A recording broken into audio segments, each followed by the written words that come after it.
Alrighty, so the Sunday matinee game in today's Leagues Cup action is in the book between Atlanta versus Santos Laguna, and it's deja vu all over again for Atlanta United. Not only for the second consecutive game losing in a PK shootout, but it's the same fashion that they got eliminated last year in the Leagues Cup against Cruz Azul, where they need to win the PK show to move on. They don't.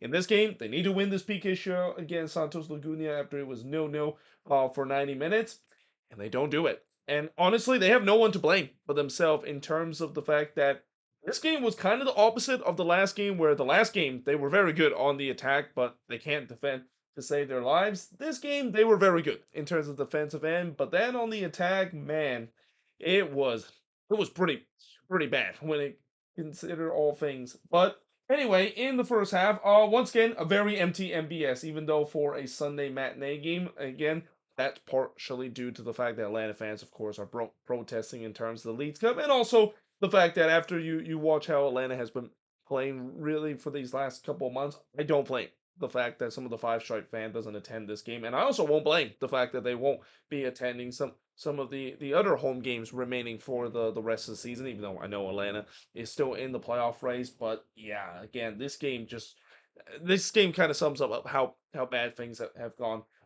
for this team. Really, not just this season, but for the past couple of years.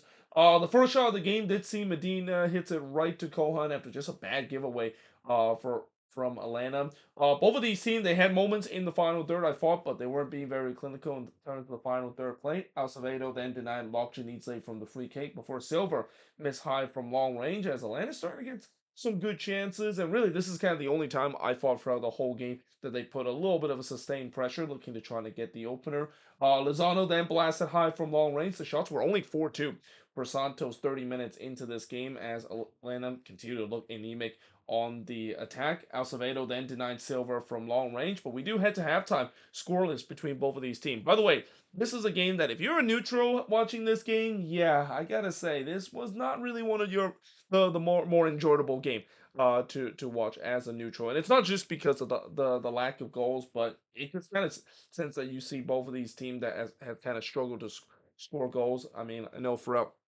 this game, they mentioned that Santos have had a lot of issue in terms of scoring goal. They've only scored one goal so far in their Apertura season, and the only goal they scored was from the spot here. But again, I didn't think that was going to be the case for Atlanta. Yes, Atlanta has had these games where they look like they completely shut down on the attack, but yeah, against a Santos team that just got absolutely run over by DC, this was kind of surprising to see how Atlanta just looked that anemic, considering they play very well, at least on the attacking front against DC United. But we do head to the second half, and again, Atlanta on the front foot, but can they break this rigid Santos back line? Spoiler alert, the answer is no.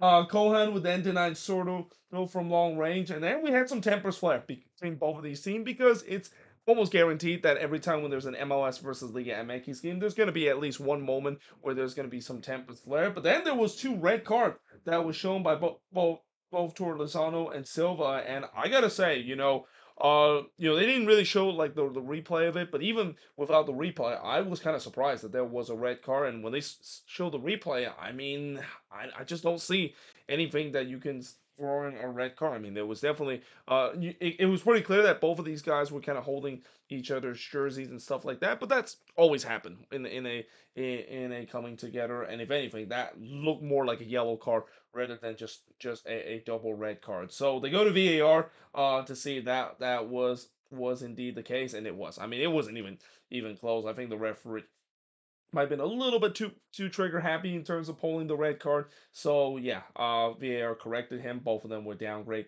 to a yellow card. And what's kind of interesting is that Lozano for Santo Laguna, he was already into the locker room. He had to literally be welcomed back into this game. So imagine him basically taking off all of the jersey and also taking off the shin guard, knowing no in a frustrating way that you got yourself sent off.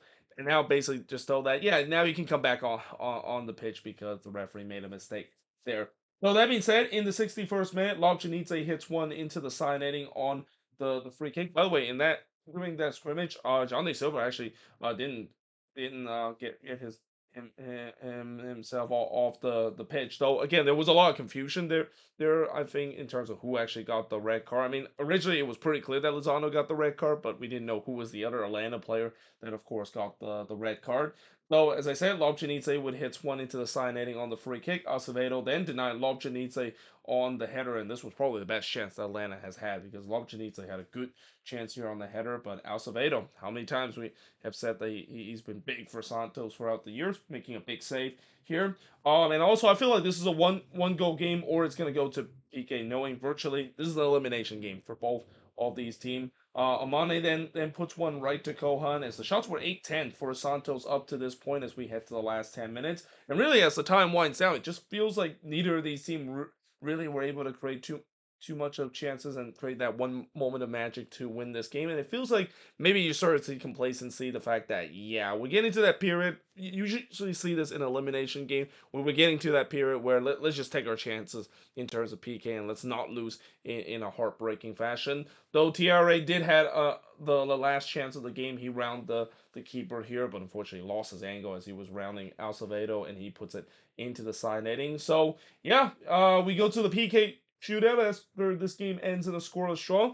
And in the PK shootout, it's Macias wins the PK shootout for Santos in round number 5. Pretty much everybody made their PK, and everybody made their PK pretty convincingly, except for TRA, as Acevedo was able to save uh, TRA PK in round number 4, and that was the difference in the PK shootout as Santos Laguna is moving on into the next round for the second consecutive year. Atlanta is out of the Leagues Cup and is out because of losing in a PK shootout in the crucial second game against the Liga MX's opponent at home. Shots in this one, 9 shots for the 12 that Santos had, 6 shots on goal for the 3 that Atlanta has, 3 shots off target for the 2 that Santos had, 3 shots on spot compared to 1 that Atlanta has, and possession-wise, 54% possession compared to 46% possession that Atlanta has in this game. And again, just continued frustration for the five stripe supporter in this Atlanta team. That again, it just feels like even though they got the new interim head coach boost with Rob Valentino, it just feels like it's been the same o. And this is where again